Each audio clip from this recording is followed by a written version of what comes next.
Sejam todos muito bem-vindos aí. Vamos continuando a parte 9, porque teve que cortar por um defeito que aconteceu aqui no vídeo, mas ainda estamos no vídeo 9. Por isso que eu nem vou reiniciar aqui, né, o vídeo, né, de introdução, porque nós vamos começar então a continuar falando ali, né, dessa ação da Santíssima Trindade, de como nós vamos ser absorvidos na vida da Santíssima Trindade. Vamos ler agora os trechos do Livro do Céu, referentes a essa conversa que nós tivemos aí no Retiro 9, tá? Então, continuando então. Então, no dia 24 de outubro de 1899, Jesus diz: o homem é uma reprodução do ser divino.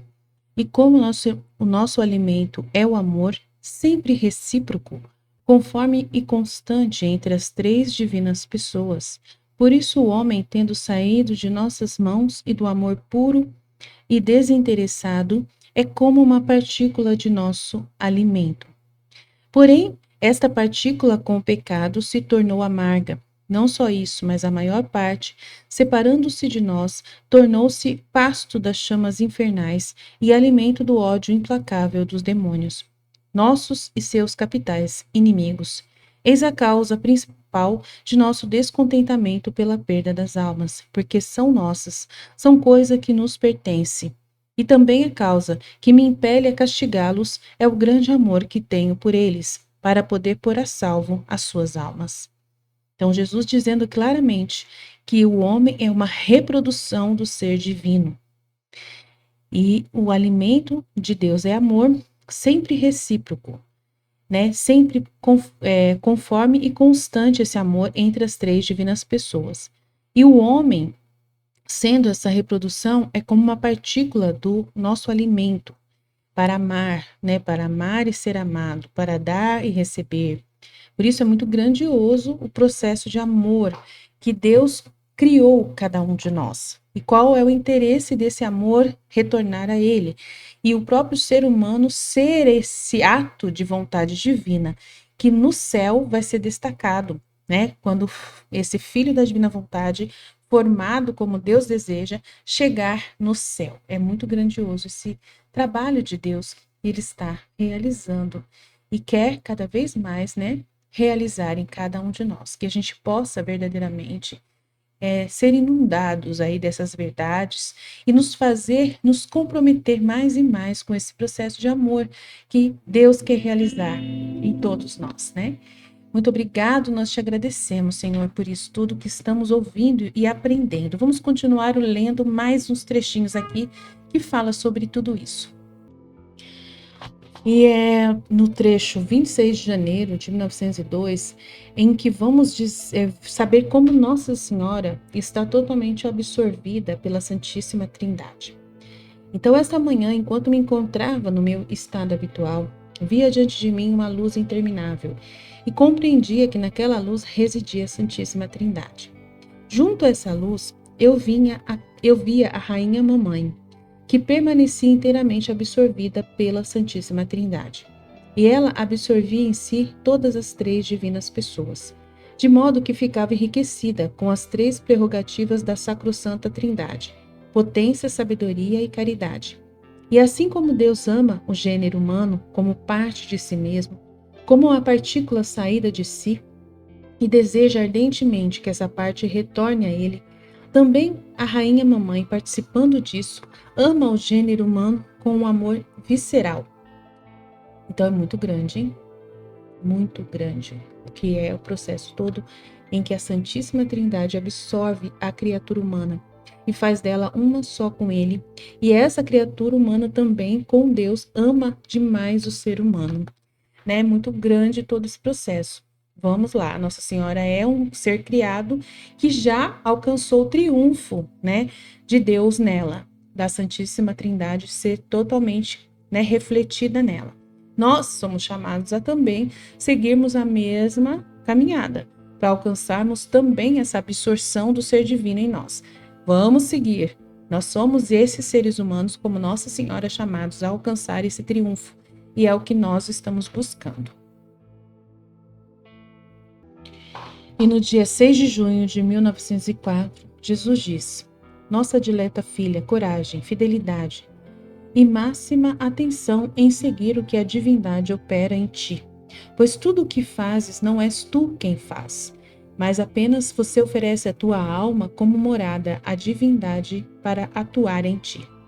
Acontece contigo como uma pobre, que tendo um pequeno casebre, vê o rei pedir esse casebre para habitação, e você lhe oferece, e concede, fazendo tudo o que o rei deseja. Assim, ao habitar o rei naquele pequeno casebre, ele passa a conter riquezas, nobreza, glória e todos os bens. Mas de quem são? Do rei. Por outro lado, se o rei quiser deixá-lo, o que resta à pobre? Resta sempre a sua pobreza. Então, é muito grande, né? No outro trecho, 10 de junho de 1904, Jesus diz: O homem, se ele conhecesse a si mesmo, como se guardaria de macular-se? Pois é tal e tanto a beleza, a nobreza e a preciosidade que reúnem em si toda a beleza e a diversidade das coisas criadas. E isso porque, tendo sido todas as coisas criadas da natureza, sendo para o serviço do homem, ele deveria ser superior a tudo. Portanto, para ser superior, deveria reunir em si todas as qualidades das demais coisas criadas. Não só isso, mas tendo sido criadas as outras coisas para o homem e o homem somente para Deus e para o seu deleite, consequentemente acontecia que não só deveria reunir em si toda a criação, mas deveria superá-la até receber em si a imagem da suprema majestade. E o homem, apesar de tudo isso, não cuidando de todos esses bens, não faz senão sujar-se com as mais feias imundícies. Triste, né? Ele fala: que afronta recebe a divindade e que dano para a alma, quando esse pequeno recipiente, cheio do que é divino, quando a alma trata de coisas materiais e as faz entrar em si, algo do divino escorre para fora, e ali dentro dela entra algo do material para tomar o lugar do divino. Quanta atenção é necessária, né? Se por necessidade lhe convém tratar com essas coisas materiais para não as fazer entrar em si. Então é muito sério isso, né? Que nós somos, o que nós somos. E Jesus fala: quantas coisas se dizem sobre virtudes e perfeição, mas todas terminam em um único ponto, na consumação da vontade humana na divina. Sempre isso, né? Aí Jesus disse no dia 14 de julho de 1904: Minha filha, a vida é uma consumação contínua. Há quem a consome pelos prazeres, outros pelas criaturas e outros pelo pecado, outros por interesses, alguns por caprichos. Há tantas espécies de consumação. Agora, quem faz essa consumação toda em Deus pode dizer com certeza: Senhor, minha vida se consumou de amor por ti. E não só me consumi, mas morri somente por amor a ti. Por isso, se tu te sentes consumir continuamente por mim, podes dizer que morres continuamente em mim, e que tantas mortes sofres por amor a mim, e consomes o teu ser por mim, na medida em que é consumação de ti, tanto adquires do divino em ti mesma. E no dia 22 de julho de 1904 ele fala: quando a alma se propõe não pecar ou fazer um bem, e não executa os propósitos feitos, é sinal de que não faz com toda a vontade, e de que a luz divina não entrou na alma. Porque quando a vontade é verdadeira e a luz divina faz conhecer o mal e evitar ou o bem a ser feito, dificilmente a alma não executa aquilo que propôs.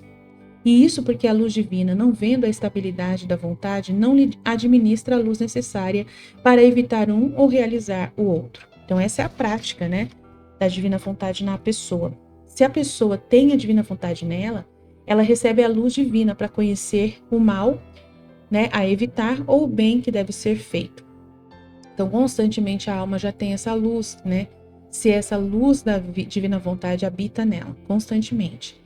Então, por isso, porque a luz divina não vendo a estabilidade da vontade da criatura na vontade divina, então não lhe administra a luz necessária para evitar um e a realizar o outro. No máximo, podem haver momentos de desventura, de abandono das criaturas ou algum outro acontecimento, nos quais parece que a alma gostaria de consumir-se por Deus, e deseja mudar de vida. Mas assim que o vento dos acontecimentos muda, imediatamente muda a vontade humana. Então, a criatura tem que ser estável na vontade divina. Se ela ainda tem uma vontade humana nela, aí Jesus está explicando aqui como que funciona a prática, né? De pessoas que muitas vezes fazem direitinho e se consomem por Deus, e outras vezes, por causa de algum acontecimento, pode sair da vontade de Deus e agir com sua vontade humana. Assim, em vez de vontade e luz, pode-se dizer que há um misto de paixões conforme as mudanças dos ventos. E, no entanto, somente a estabilidade é o que faz conhecer o progresso da vida divina na alma. Então, só a pessoa sendo estável, perseverante, permanente, é que se vê claramente o progresso da vida divina na alma. Porque, sendo Deus imutável, quem o possui participa de sua imutabilidade no bem. Então, eu sempre falo isso para todo mundo, que se a pessoa, ela está caminhando direitinho na divina vontade, uma hora acontece algum problema e ela para, e ela fica brava, e ela não permanece, é um sinal que a vontade humana ganhou na pessoa. Então, sempre eu estou atenta em ajudar as pessoas do meu grupo que estudam comigo para alertá-las desse elemento, né? No dia 12 de junho de 1913, Jesus vai falar: Minha filha, como é que te afliges? Em vez de te afligires, deverias alegrar-te. Pois quando em outras ocasiões você meditava e tantas belas reflexões surgiam em tua mente, não estavas fazendo outra coisa senão tomar parte de mim, das minhas qualidades e virtudes. Agora, restando-te apenas a possibilidade de te unires e identificares comigo, tu me tomas por inteiro. E não sendo boa em nada sozinha, comigo és boa para tudo, porque o desejo, a vontade de fazer o bem produz na alma uma fortaleza que a faz crescer e a estabelece na vida divina. Olha Jesus explicando a prática da vida divina, né? De como desenvolve. Depois, ao unir-se, identificar-se comigo, então eu vou ler desde o início o que a Luísa fala antes, para a gente poder entender melhor esse trecho, tá? Enquanto rezava, eu unia minha mente à de Jesus, meus olhos aos de Jesus e assim por diante, com a intenção de realizar o que Jesus fazia com sua mente, com seus olhos, com sua boca, com seu coração e assim com tudo. E parecia que a mente de Jesus, seus olhos, entre outros, se difundiam em benefício de todos. E assim parecia que eu também me difundia para o bem de todos, unindo-me e me identificando com Jesus. Agora eu pensava comigo mesmo: que meditação é essa? Que oração é essa? Ah, já não sou boa para nada, nem consigo refletir sobre nada. Aí Jesus vem falar: como é que te afliges com isso? Em vez de te afligires, deverias alegrar-te, pois quando em outras ocasiões meditavas e tantas belas reflexões surgiam em tua mente, não estavas fazendo outra coisa senão tomar parte de mim, das minhas qualidades e virtudes. Agora, restando-te apenas a possibilidade de te unires e identificares comigo, tu me tomas por inteiro. E não sendo boa em nada sozinha, comigo és boa para tudo, porque o desejo, a vontade de fazer o bem, produz na alma uma fortaleza que a faz crescer e a estabelece na vida divina. Depois, ao unir-se e identificar-se comigo, une-se a minha mente, e assim produz nas mentes das criaturas inúmeras vidas de pensamentos santos. Ao unir-se com os meus olhos, gera nas criaturas muitas vidas de olhares santos. Ao unir-se com minha boca, dá vida às palavras. Ao unir-se com meu coração, meus desejos, minhas mãos, meus passos, a cada palpitação ela dará uma vida, vida de desejos, às ações e aos passos, mas vidas santas, pois contendo em mim a potência criadora, junto comigo, a alma que vive na vontade divina, tem o mesmo poder, criando e realizando o que eu faço. Agora, essa união única comigo, parte por parte, mente a mente, coração a coração, etc., produz em ti em grau mais elevado, a vida da minha vontade e do meu amor. E nesta vontade forma-se o Pai e no amor o Espírito Santo. E através do agir das palavras, das obras e dos pensamentos, todos emanados desta vontade e deste amor, o Filho é formado. Eis então a Trindade formada na alma. Assim, se devemos agir, é indiferente atuar na Trindade no céu ou na Trindade das almas na terra. É por isso que eu vou cortando todo o resto, embora sejam coisas boas, santas, para poder te dar o melhor e o mais santo, que sou eu mesmo, e para poder fazer de ti um outro eu, na medida do possível para uma criatura, acredito que não te lamentarás mais, não é verdade? Então é muito grande, né, gente? Que Jesus está falando que vai formar a Santíssima Trindade na alma. E tanto faz ele estar na Santíssima Trindade do céu, como estar na Santíssima Trindade na alma. Ele vai operar do mesmo jeito, né? Aí no outro trecho aqui, 21 de maio de 1913, ele fala: desejo em ti a verdadeira consumação. Não algo excepcional, mas real. Porém, de maneira simples e visível. E viável. Desculpa. Suponha que te venha um pensamento que não seja para mim. Tu deves destruí-lo e substituí-lo por um divino. Assim terás realizado a consumação do pensamento humano e adquirido a vida do pensamento divino. Olha só como é simples, né? A prática da divina vontade. Jesus explicando a prática. Certinha. Assim, se o olho desejar olhar algo que me desagrada ou que não se refere a mim, e a alma se mortifica, consumou o olho humano e adquiriu o olho da vida divina.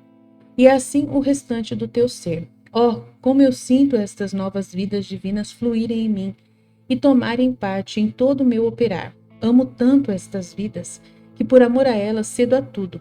Estas almas são as primeiras diante de mim, e se as abençoo, por meio delas são abençoados os outros. São as primeiras beneficiadas e amadas, e através delas são beneficiados e amados os outros. Tá vendo, gente? Que grande isso aqui. Jesus explicando direitinho no volume 14, não, 11, né? Volume 11.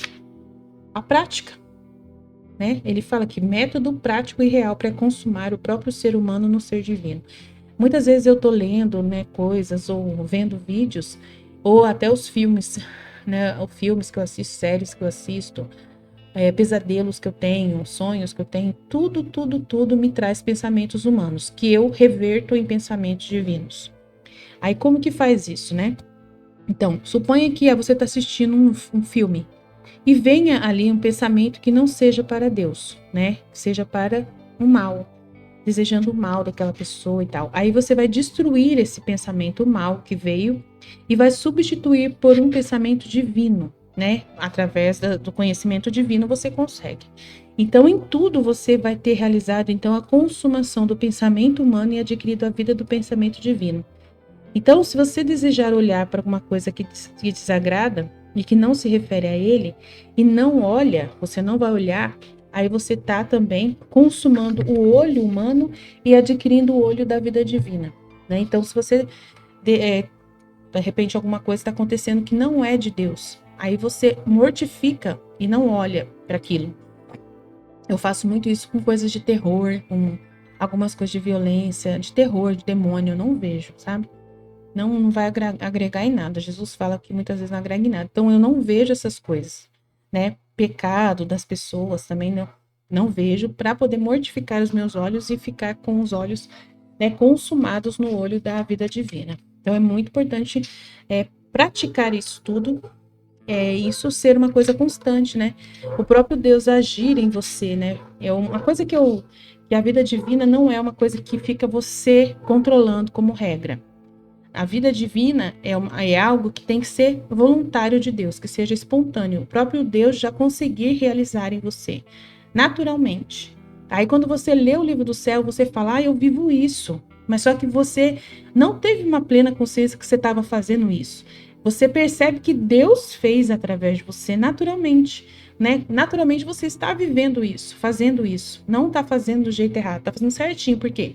Porque Jesus realmente está fundido na sua vontade e ele está usando a sua natureza humana na divina, naturalmente. Então é isso que eu sempre pedi para Jesus, que se for para eu viver na divina vontade, que seja ele realmente livre e operando claramente em mim, que não seja eu humanamente operando com o conhecimento seguindo uma regra divina, uma regra que o livro do céu produz. Não, que o livro do céu seja apenas ali um lembrete, uma confirmação, né, de que essa palavra já foi criada na minha alma e eu já vivo isso naturalmente, espontaneamente. Quando eu vou reler esse trecho, eu falo, olha, é a minha vida, eu vivo assim. Mas só que não é eu que acordei cedo e falei, hoje eu vou fazer desse jeito, eu tenho que ficar vigiando. Não, eu nunca me vigio, eu sou espontânea, vivo uma vida livre, leve e solta. E Jesus é que vive tudo isso em mim plenamente, vivendo essa vida certinha que ele mesmo expôs no livro do céu na minha vida. Então é isso que eu rezo, para que Jesus realmente seja livre em mim e que seja verdade. Se for uma coisa que eu que tenho que produzir com a minha vontade humana, aí não vai ser real. Eu acredito que não vai ser real. Então, tá ensinando aqui, mas só que você pede, Senhor, cria na minha alma isso, cria essa verdade na minha alma, para que eu realmente viva isso de verdade, não seja uma ilusão da minha mente, mas que seja uma coisa que eu possa falar para todos. É verdade, gente, eu vivo exatamente isso de verdade, acontece de verdade essa realidade na minha vida, e eu fico tão feliz por isso, porque não é uma mentira, mas sim uma pura verdade. Aí no trecho aqui, vamos lá, 25 de novembro de 1912, ele fala aqui, minha filha, não chore, deves agradecer a Jesus, acho que é Nossa Senhora que fala com ela. Nossa Senhora diz, minha filha, não chore, deves agradecer a Jesus pela forma como Ele está agindo contigo e pela graça que Ele te concede, que nesses tempos de flagelos não te faz separar-se da sua santíssima vontade. Ele não poderia te dar uma graça maior. Aí Jesus vai dizer no mesmo trecho, na escada de ouro sobem aqueles que fazem sua vida em minha vida, de modo que posso dizer. Então ela teve uma visão, deixa eu ler aqui a visão dela. Jesus, segurando minhas mãos nas suas, parecia aliviar minhas dores e depois me mostrou 2 escadas, altas da terra até o céu. Em uma delas havia mais pessoas, na outra muito poucas. Aquela com poucas pessoas era feita de ouro maciço, e aqueles poucos que subiam nela pareciam ser tantos Jesus, de modo que cada um deles era um Jesus. A outra escada, onde havia mais pessoas, parecia ser de madeira, e as pessoas eram distinguíveis, quase todas baixas e sem grande desenvolvimento. Então, a escada de madeira é de quem vive na virtude, né? Na virtude. E a outra é quem vive na divina vontade. Ele vai explicar. Então, na escada de ouro sobem aqueles que fazem sua vida em minha vida, de modo que posso dizer, são meus pés, minhas mãos, meu coração, todo eu mesmo. Assim como vês que sou um outro eu, que está subindo. Eles são tudo para mim e eu sou a vida deles. Suas ações são todas de ouro e de valor incalculável, pois são divinas. Ninguém pode alcançá-los em altura, pois são a minha própria vida. Quase ninguém os conhece, porque estão escondidos em mim. Só no céu se terá perfeito conhecimento deles. A escada de madeira, onde há mais pessoas, são estas as almas que caminham pelo caminho das virtudes, mas não com a união da minha vida e com a contínua conexão com minha vontade. Suas ações são de madeira, porque só a união comigo forma a ação de ouro. Portanto, são de valor mínimo, são baixas em altura, quase raquíticas, porque em suas boas ações humanas misturam os seus fins humanos, seus interesses, e esses fins humanos não dão crescimento. São conhecidas por todos, porque não estão escondidas em mim, mas em si mesmas. Portanto, ninguém as cobre. No céu não farão surpresa alguma, pois eram conhecidas também na terra. Por isso, filha, quero-te toda em minha vida. Então, gente, o santo canonizado, ele é esses santos canonizados da igreja que não viveram na vontade divina, eles são muito conhecidos na terra. Mas eles são essas pessoas aqui, né? Porque eles não viveram na vontade divina. Não viveram. Jesus fala para Luísa, os santos antes dela não viveram na divina vontade. E tem muitos santos com nome, endereço direitinho, e você sabe onde ele nasceu, quem é a mãe, quem é a tia, quem é a avó, todo mundo, você sabe tudo dele. Mas os santos da divina vontade não são conhecidos. Não são, né? Então no céu não farão surpresa alguma, pois eram conhecidos também na terra. Por isso, filha, e eles tiveram muitas virtudes. Os santos canonizados foram muito virtuosos, né? Por isso, filha, quero-te toda em minha vida, nada na tua. E recomendo-te aqueles que tu sabes e vês, para que se mantenham fortes e constantes na escada da minha vida. Aí as pessoas não gostam que a gente fala isso, né? Mas é Jesus quem explica para Luísa que os santos de todos os tempos antes dela nunca conheceram a vida divina, na divina vontade, nunca tiveram essa, não puderam produzir essa vida, né? Então é muito grande. Vamos lá. Ele fala que quem faz minha vontade, sinto-me como que obrigado a dar a minhas virtudes, minha beleza, minha força. Em uma palavra, tudo que eu sou. E se não lhes desse, estaria me negando a mim mesmo. Aquele que está em minha vontade, abraçando tudo, orando e reparando por todos, reúne em si só o amor que eu tenho por todos. De modo que o amor que tenho por todos, ele encerra em si mesmo. E quanto mais o amo, mais ele me é querido, mais é belo, deixando todos os demais para trás. Aquele que está totalmente em minha vontade não está sujeito à tentação, porque o demônio não tem o poder de entrar em minha vontade. Não só isso, mas ele mesmo não quer entrar, né? O demônio não quer entrar. Pois a minha vontade é luz e a alma, diante desta luz, conheceria suas astúcias e assim zombaria do inimigo, o qual não gosta dessas zombarias, que são mais terríveis para ele do que o próprio inferno, e as evita a todo custo. Tenta sair da minha vontade, verás quantos inimigos te cairão em cima. Aquele que está em minha vontade sempre carrega a bandeira da vitória, e nenhum inimigo ousa enfrentar sua bandeira inexpugnável. Gente, é verdade. O demônio não chega nem perto. Nem perto. 30 de janeiro de 1916. Quando a alma vive totalmente na minha vontade, se pensa, seus pensamentos são refletidos em minha mente no céu, se deseja, fala ou ama, tudo é refletido em mim, e tudo o que eu faço se reflete nela. É semelhante ao sol, que se reflete nos vidros. Vê-se neles outro sol, tão semelhante ao do céu, com a diferença de que o sol do céu é fixo e permanente, enquanto que aquele nos vidros é passageiro. Agora, minha vontade transforma a alma em um cristal, e toda a sua ação é refletida em mim. E eu, ferido, arrebatado por esses reflexos, envio toda a minha luz, de maneira a formar nela um outro sol. Assim aparece um sol no céu e outro na terra. Que encanto! Que harmonia entre eles! Quantos benefícios se derramam em prol de todos! No entanto, se a alma não está fixa em meu querer, pode acontecer como ao sol que se forma nos vidros, que é passageiro e depois o vidro se torna opaco e o sol do céu permanece sozinho. No dia 22 de maio de 1919, vamos lá, Jesus diz: Minha filha, todas as minhas obras são completas, de modo que a glória que a criatura deve me dar será completa e o último dia não chegará até que toda a criação me dê a honra e a glória, da maneira que eu mesmo desejei e decidi. Aquilo que uns não me dão, tomo de outros. Eu duplico nestes as graças que outros me recusaram. Esse é o jeito de Jesus agir. Tem que guardar essas informações, tá? Tem que saber como Deus age. É muito importante. Então, aquilo que uns me dão, não me dão, tomo de outros, e eu duplico nestes as graças que outros me recusaram, e destes recebo amor e glória em dobro. A alguns, conforme suas disposições, chego a conceder as graças que daria 10. Olha só, tá vendo? A outros, as que daria 100. E a outros ainda que daria 1000. Nossa! Você dá para uma pessoa o que você daria de graças para 1000 pessoas. Porque essa pessoa dá toda a atenção para Deus. E nós somos essas pessoas. Os filhos da divina vontade são as pessoas que dão toda a atenção para Deus. Às vezes distribuo graças que ofereceria a cidades, províncias ou mesmo reinos inteiros. Meu Deus do céu. Estes então me amam e glorificam por 10, por 100, por 1000 e assim por diante. Assim a minha glória é completada pela criação.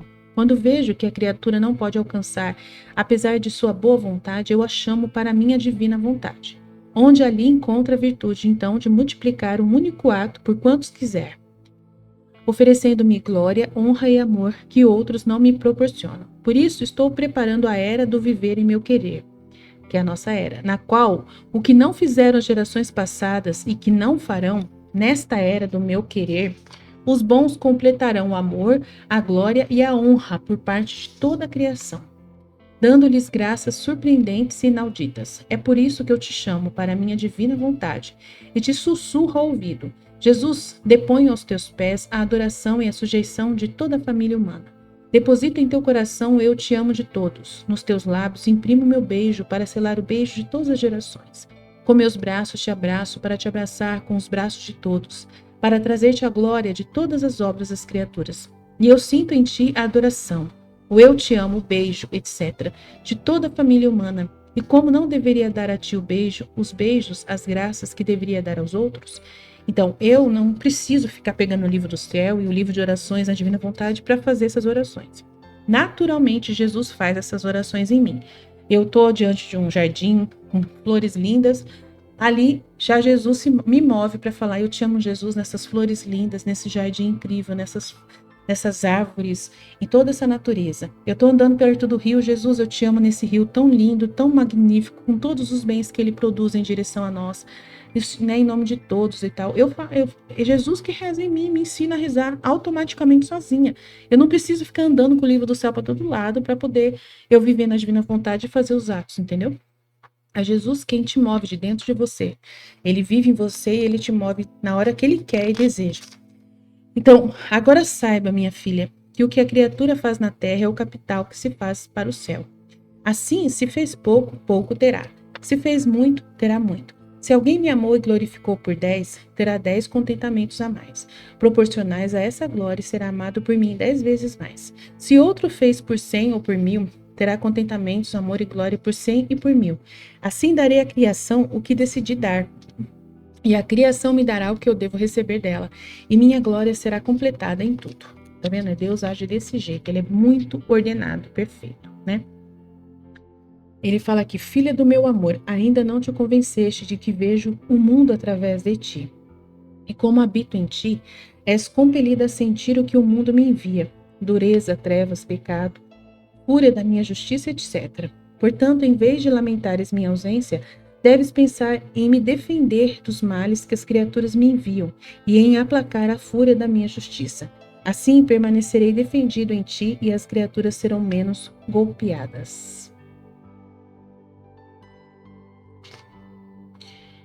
Aí, vamos lá. Vamos lá, continuando aqui. No dia 27 de outubro de 1921, Jesus diz: minha filha, é justo que depois de ter te trazido dentro de mim durante toda a minha vida, seja teu dever que me tragas dentro de ti toda a tua vida. E se eu te colocava dentro de mim, era para perfumar a tua alma e estender em ti um novo céu, para tornar-te digna morada da minha pessoa. É verdade que te sentias mais segura, e as alegrias choviam sobre ti, mas a terra não é lugar de delícias. A dor é a sua herança, e a cruz é o pão dos fortes. Além do mais, tendo que estabelecer em ti o centro da minha vontade, era necessário que vivesse em ti, e que eu servisse como alma ao corpo. Minha vontade jamais poderia descer em uma alma de modo singular e fora do comum se não tivesse suas prerrogativas distintas. Assim como em minha querida mãe, não poderia ter descido eu, Verbo Eterno, se não tivesse tido suas prerrogativas distintas e se o sopro divino não tivesse soprado nela como em uma nova criação, a ponto de torná-la admirável a todos e superior a todas as outras coisas criadas. Assim, em ti, primeiro, minha humanidade, quis fazer uma morada estável para prepará-la, e depois, como alma ao corpo, está dando a ti a vida da minha vontade. Então, é como uma alma ao corpo, né? É vida total, né? Da vontade divina em você. Então, você vai ter uma vida da vontade divina em você, né? Meu Deus, é muito grande, né? Então é como se Deus estivesse ali, né, estabelecendo uma sede, né? Uma sede ali, um alto-falante que fica ali tocando dentro da sua, né, movendo você a fazer as coisas para ele do jeito perfeito, né? Uma sede ali, um ponto, né, da onde vem toda a informação, a luz que precisa para a criatura viver, né? Em tudo. Deve saber que minha vontade deve ser como a alma ao corpo, tá vendo? Vê, também isso acontece em nós, entre as três divinas pessoas. Nosso amor é grande, infinito, eterno. Mas se não tivéssemos uma vontade que animasse e desse a vida a este amor, tá vendo, gente? Presta atenção como que é a divina vontade dentro da Trindade. Como que é a mesma vontade que move ambos, né? E que ordena tudo neles. E vai ordenar tudo em nós igualmente, tá? Então, prestem atenção. Vocês veem que eu não falo nenhuma loucura aqui nesse retiro, né? Então ele fala que nosso amor é grande, infinito, eterno. Mas se não tivéssemos uma vontade que animasse e desse a vida a este amor, tá? Então eles têm amor neles, né? Amor puro, grandioso, muito grande. Mas se não tivesse a vontade, né, neles, né, este amor seria sem vida, sem obras. Tá vendo que é a vontade divina que move Deus para fazer as coisas? E aí a mesma divina vontade vai mover você para fazer as coisas, entendeu?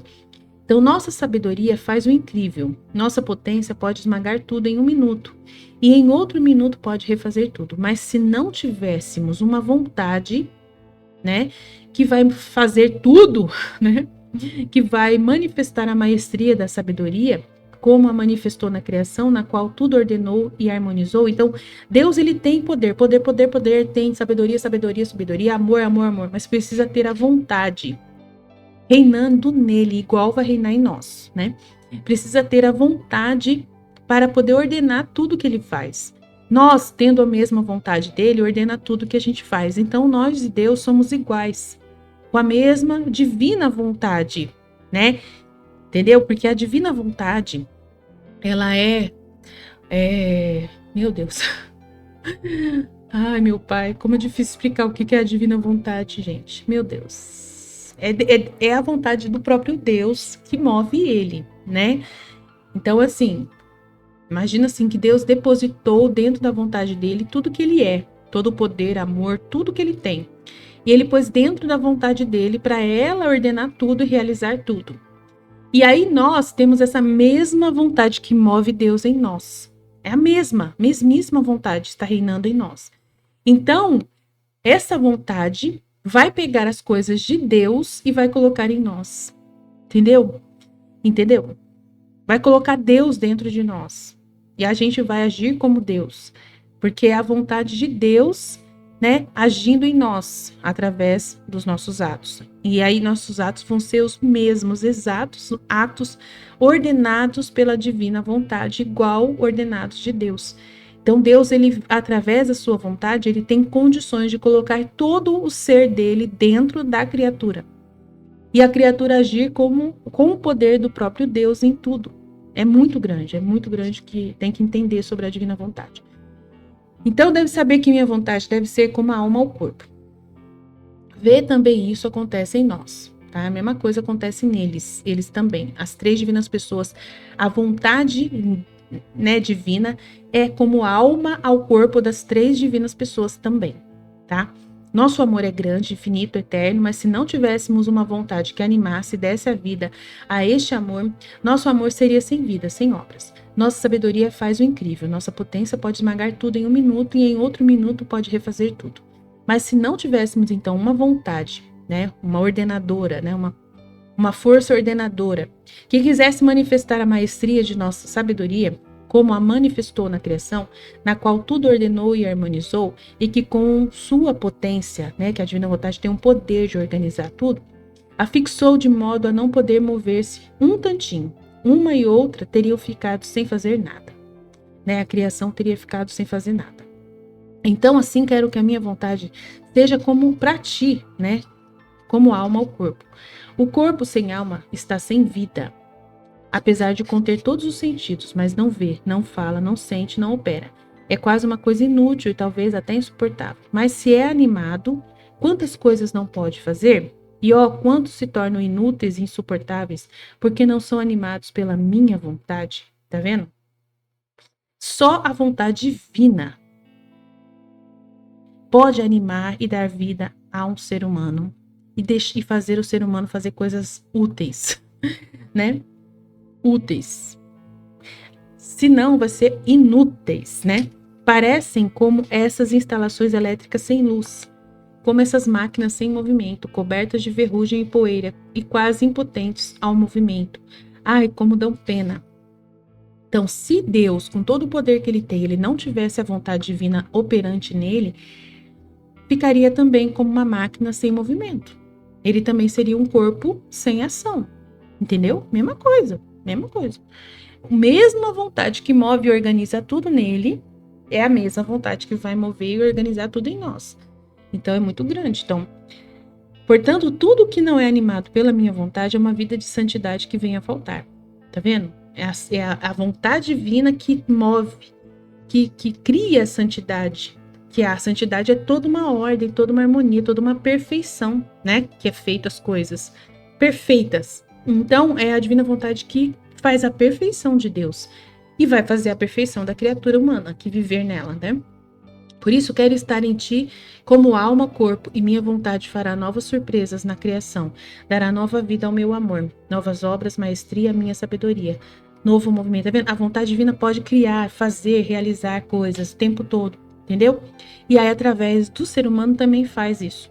Então, portanto, seja atenta e deixe-me agir para que eu realize o meu grande desígnio, que a criatura seja animada pela minha vontade. Então, vou parar por aqui, tem mais coisa, mas eu acho que já está ótimo, né? Eu fiquei de ler para vocês um conteúdo do livro do céu sobre como uniformizar-se com a vontade divina. Então, eu peguei mais conteúdo aqui do volume 3. Do volume 3 aqui, ó. Então, primeiro aqui, perder a própria razão e adquirir a razão divina. A humildade mais perfeita, mais sublime, é a de perder toda a razão. Deixa eu ver. Isso. De perder toda a razão e não discutir sobre o porquê e do como, senão desfazer-se no próprio nada. Perdendo a própria razão, adquire a razão divina.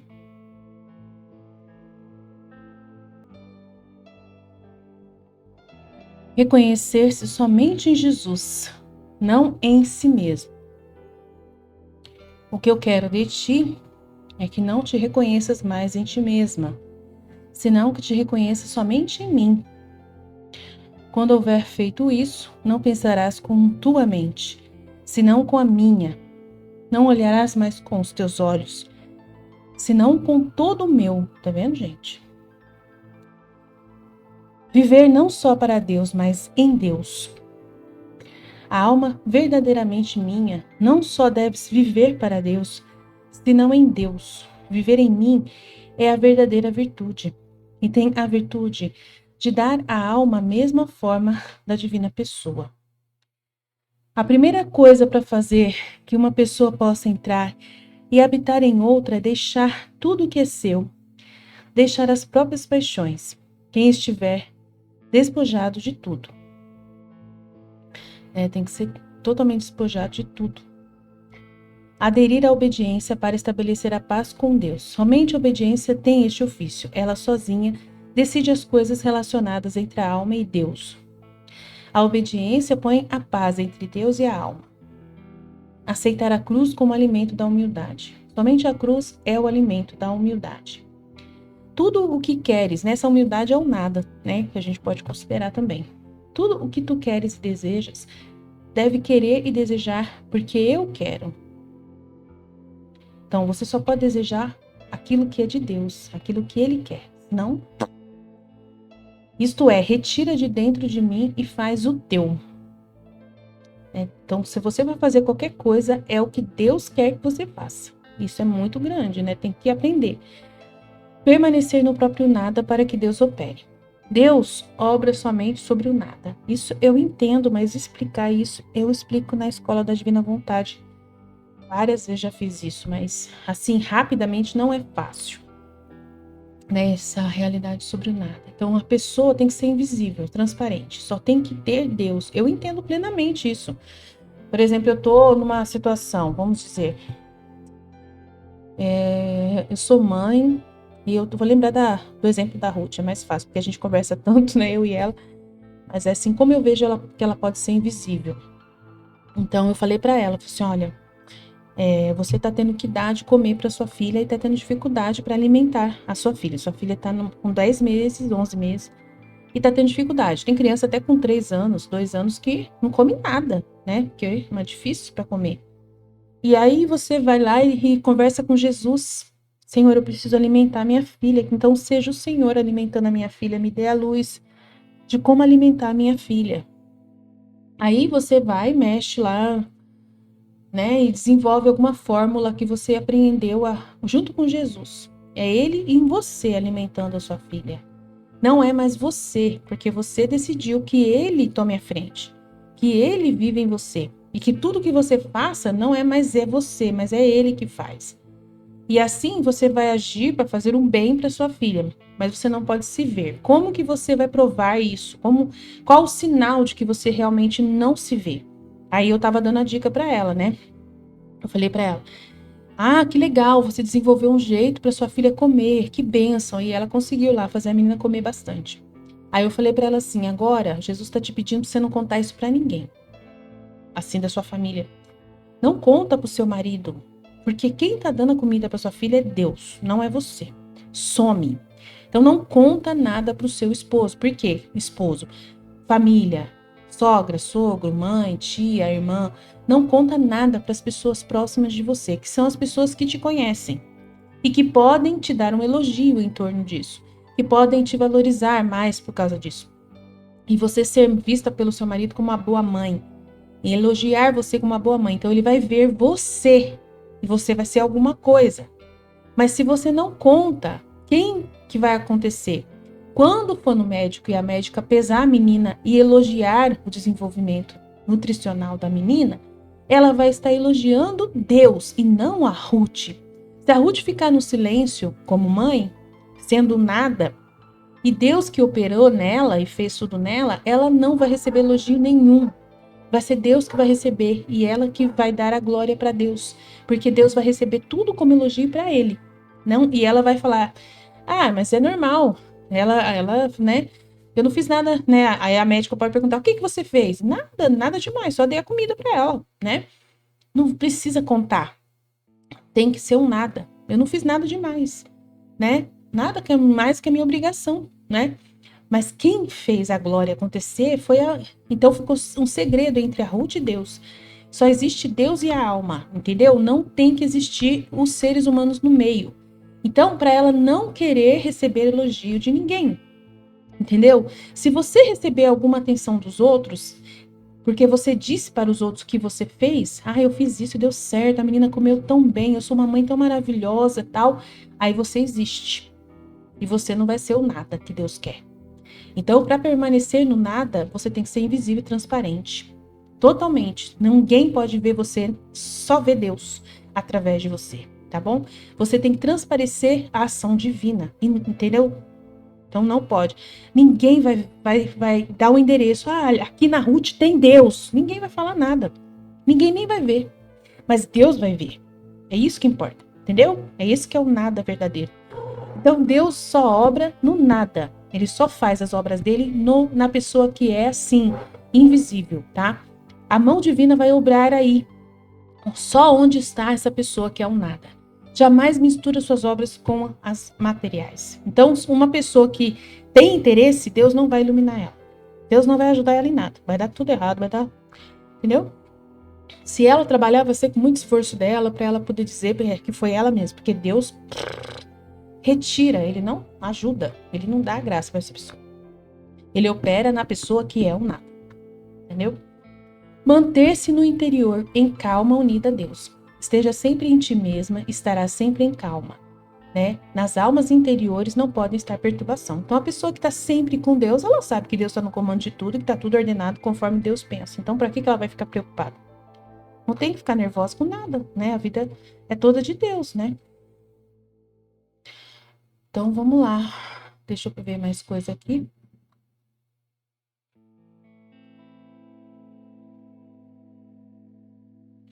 Deixa eu pegar aqui desde o início.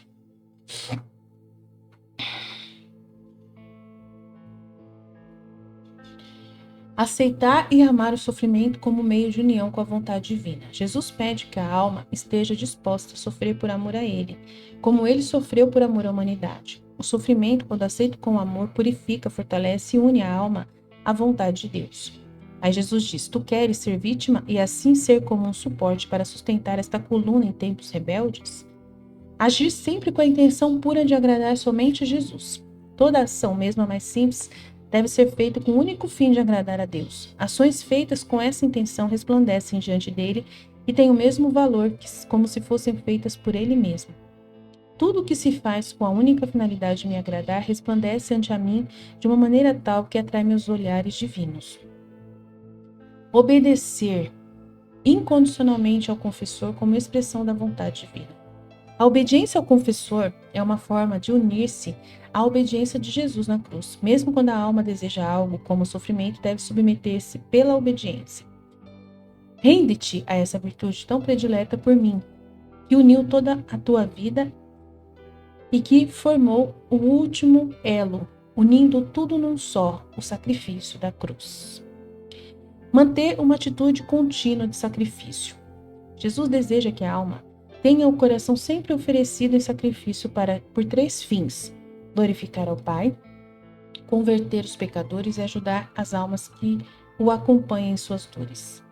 Assim, quero que teu coração esteja em contínua atitude oferecido em sacrifício para estes 3 propósitos: glorificar o Pai, converter os pecadores e ajudar as almas que o acompanham em suas dores. Praticar a humilhação e a mortificação. A humilhação deve ser mastigada como um alimento, mesmo que amargo, pois gera a mortificação. Essas práticas purificam a alma e a preparam para receber graças.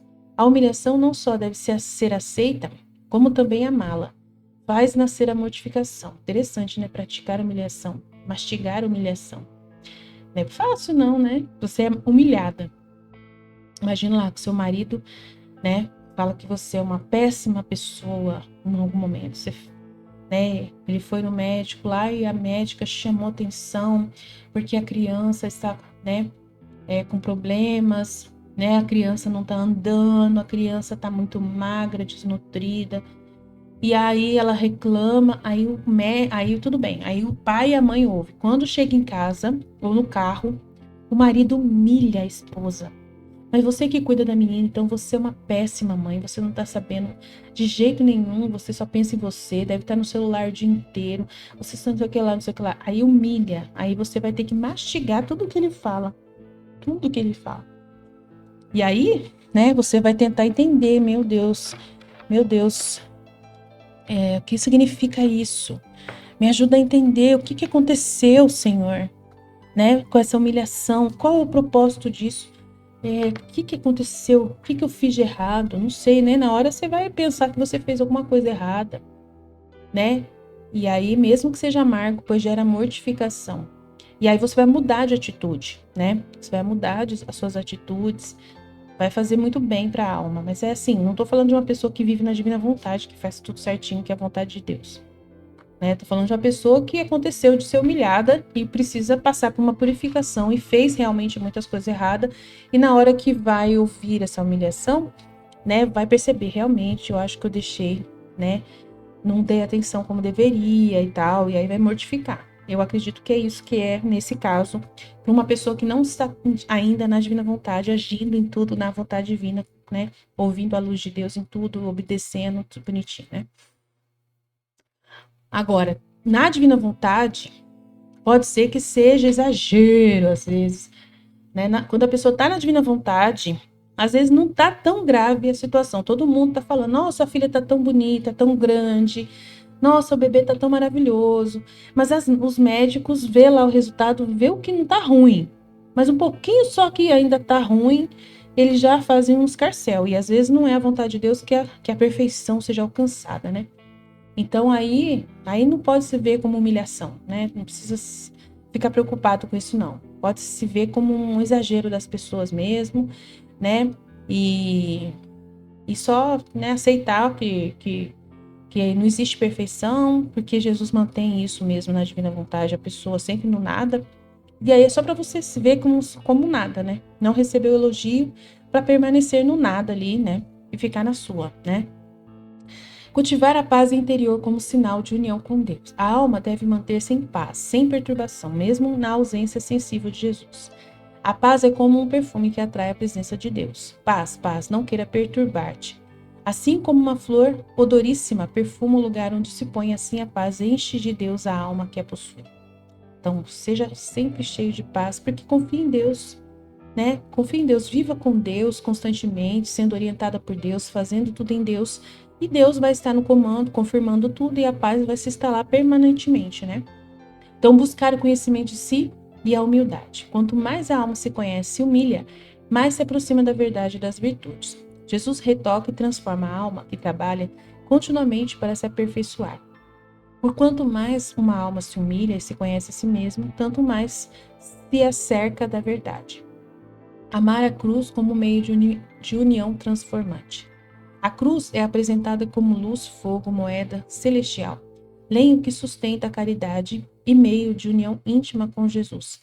A alma que abraça a cruz vive já o paraíso na terra. A cruz é a corrente de ouro puríssimo que me une contigo, até fazer desaparecer meu ser e me transforma em ti. Deixar-se adornar por Jesus com suas próprias virtudes. Quando a alma não tem nada a oferecer, Jesus mesmo a adorna com suas graças, para que ela possa amá-lo como ele deseja. Então, quando a alma não tem nada de si, Jesus coloca ele mesmo e ela ama ele com as coisas dele, né? Quero adornar-te eu mesmo com as minhas mesmas coisas, a fim de que possas ter tantas vozes para me chamar e para me mostrar o teu amor. Manter a pureza de coração e intenção. A alma pura reflete a imagem de Deus e atrai o seu amor. Tudo nela, pensamentos, palavras, ações, deve respirar a pureza e o amor exclusivo a Deus. A alma que possui a pureza está investida de cândida luz, de modo que Deus bendito, mirando-a, encontra sua mesma imagem nela. Corresponder à graça com prontidão e fidelidade. A alma deve responder à graça divina imediatamente, né? À luz divina da divina vontade, como um eco que ressoa sem demora. Assim tu não começa a receber minha graça sem nem sequer esperar a que termine de dar. Imediatamente comece o eco da tua correspondência. Então tem que ser rápido, hein? Cultivar a humildade como base de todas as virtudes. A humildade, né, o nada, é o passaporte para o reino da divina vontade. Sem humildade, a alma não pode receber a marca da semelhança divina. Essa humildade é a chave da porta do céu, para que ninguém possa entrar nele se não tiver bem guardada esta chave. Praticar a mortificação contínua. A mortificação seca os maus temperamentos e prepara a alma para receber a crucificação de Jesus. A mortificação deve ser o respiro da alma. A mortificação é como um fogo que faz secar todos os temperamentos. Então, viver na vontade divina como fonte de felicidade. A alma deve deleitar-se na vontade de Deus, amando-a e glorificando-a como se fosse a própria pessoa de Jesus. A alma que faz minha vontade é a única nobre rainha que se nutre da minha respiração. Então, a alma deve fazer da vontade de Deus a própria pessoa de Jesus, né? Então, é muito grande, né? Forma tua bem-aventurança no giro da minha vontade, sem sair jamais. Uau! Aceitar e amar o sofrimento como fruto da vontade divina. O sofrimento unido à obediência é um beijo mais sincero que une a alma a Jesus. O beijo mais sincero que une mais forte nossa amizade é a união de nossas vontades, e o elo indissolúvel será o contínuo sofrer. A alma deve reconhecer seu nada e confiar somente na graça. A alma deve estar atenta para evitar que ela mesma prepare a corda para atar-se pela desconfiança. Isto é, ao limitar-se sempre, sem sair do círculo da verdade, que é o conhecimento do próprio nada. Então, se manter no círculo da verdade, da realidade que está acontecendo ao redor, né? Não inventar coisa, porque você, né, criando coisas da sua própria cabeça, você tem que desconfiar de si mesmo. Nem sempre você sabe, né, tudo. Então, você tem que esperar, né, ficar ali dentro de um círculo da realidade, da verdade, né, de que não é você que vai fazer as coisas acontecer, é Deus. Então, Deus, você tem que esperar de Deus, sinais de Deus, né, plenamente em tudo que vai acontecer na divina vontade. Deus, ele vai mover as circunstâncias, né? Então, você tem que estar na realidade da circunstância. Como que eu posso dar um exemplo, meu Deus? Deixa eu ver.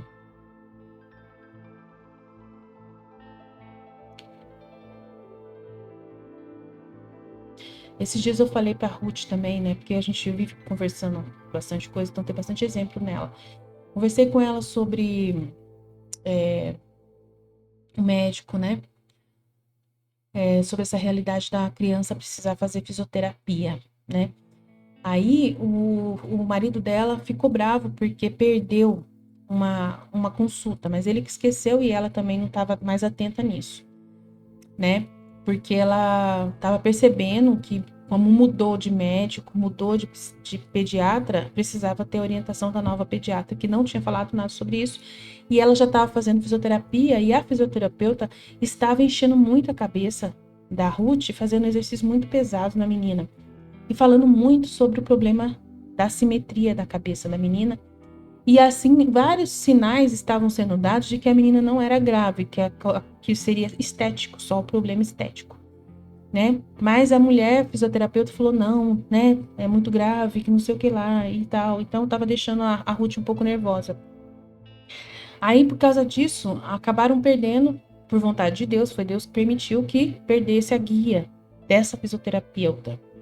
E eu falei pra Ruth, muda de fisioterapeuta, se ela tá sendo essa pessoa tão, né, impertinente, melhor mudar, né? E Deus confirmou, né? Confirmou isso, permitindo que o marido esquecesse, e a Ruth também esqueceu de ir nessa fisioterapia e perdeu a guia. Aí eles foram no médico, no neurologista, levaram o exame e o exame deu que tá tudo bem com a menina, e não tem problema nenhum, que vai ser tudo estético. Realmente, vai ser tudo estético.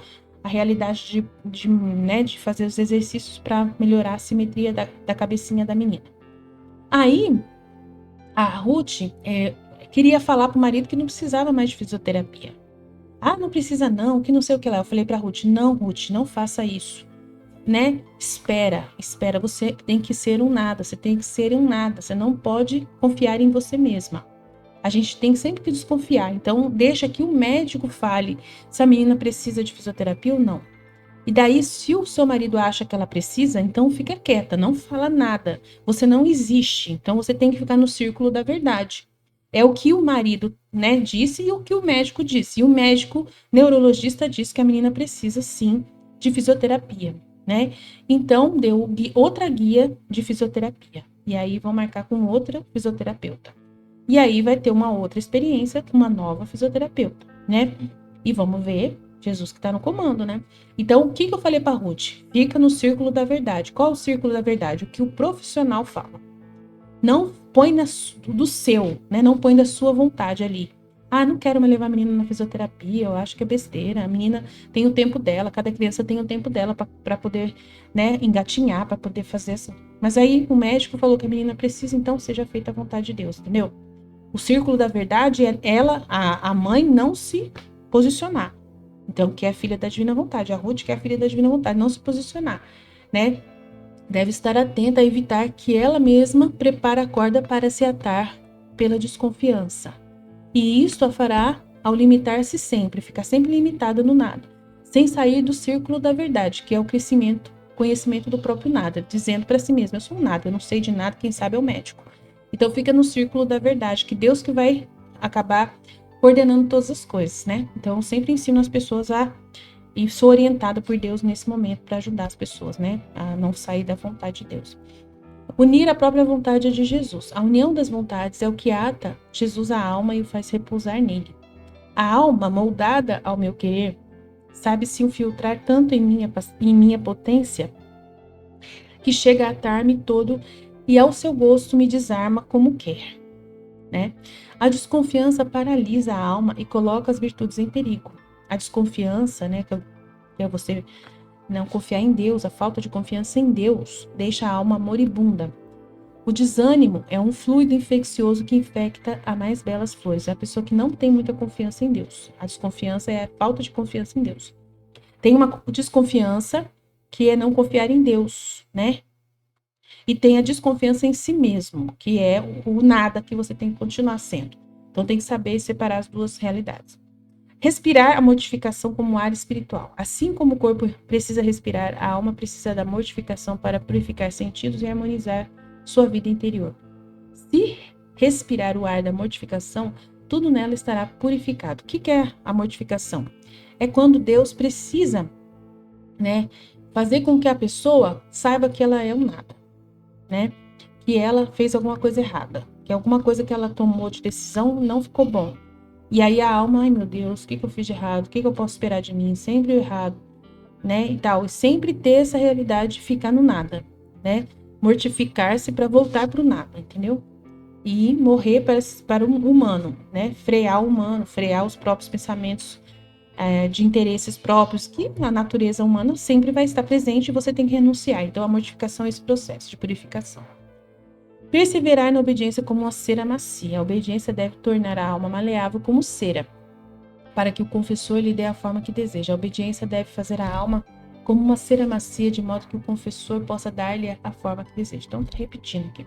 Buscar a pureza através da mortificação e do sofrimento. A pureza não é um dom natural, mas uma graça que se obtém pela mortificação e pelo sofrimento aceito por amor. O dom da pureza não é um dom natural. Tá repetindo aqui, desculpa. Não sei por que tá repetindo. A alma deve permanecer sempre no círculo da vontade de Deus, onde encontra paz e união com Jesus. A alma, não saindo jamais do círculo da minha vontade, se torna nobre e se diviniza. Reduzir-se ao nada e desfazer a própria vontade. A alma deve aniquilar-se, reduzindo-se ao nada, para que Deus possa nela operar livremente. Viver no círculo da vontade divina sem sair dela. A alma deve permanecer sempre dentro da vontade de Deus, onde encontra paz, luz e união com Ele. Cultivar a resignação, a humildade e a obediência como 3 assinaturas do passaporte para a felicidade espiritual. Então, volume 3, volume 1, volume 2, volume 3 sempre tem virtudes, que é o processo ainda de começo da uniformidade da vontade humana com a vontade divina. É o momento do começo da caminhada. Depois, mais para frente, vocês vão ver que vai mudar o jeito de falar aqui, tá? Amar e desejar a cruz como espelho divino e meio de união. Buscar o silêncio interior e o repouso em Deus. A alma deve silenciar paixões, desejos e tudo que não seja Deus para repousar nele. Aceitar as privações e sofrimentos como um inverno espiritual que aprofunda as raízes na fé, né? Tornar-se invisível, espiritualizada, para ser absorvida pela vontade divina. A alma deve perder sua forma própria para ser totalmente absorvida por Deus e sua vontade. Aderir à vontade de Deus com total abandono. O não abandonar-se em Deus é uma afronta à sua divindade. A alma deve aquietar-se nele. Oferecer sofrimento como vítima. Jesus mostra que as almas vítimas pelo sofrimento unido à obediência podem deter castigo. Isso aqui é o caso da Luísa, né? Manter a pureza de intenção em todas as ações. Tudo deve ser feito somente para agradar a Deus, o que gera luz e pureza na alma. Isso é muito sério, é muito importante.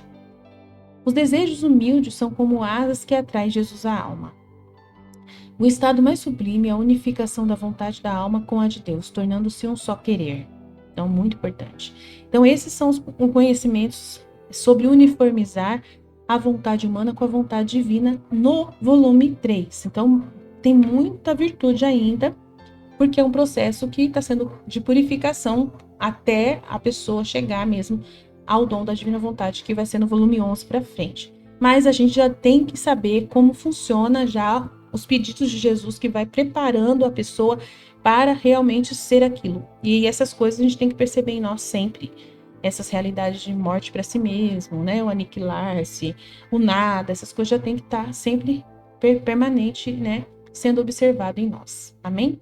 Então tá ótimo por enquanto. Então esse é o retiro 9, parte 2, porque deu problema no primeiro vídeo ali, que era um vídeo só, mas aí deu um probleminha que eu precisei fazer 2 vídeos aqui da parte 9. Deus abençoe você e até o próximo.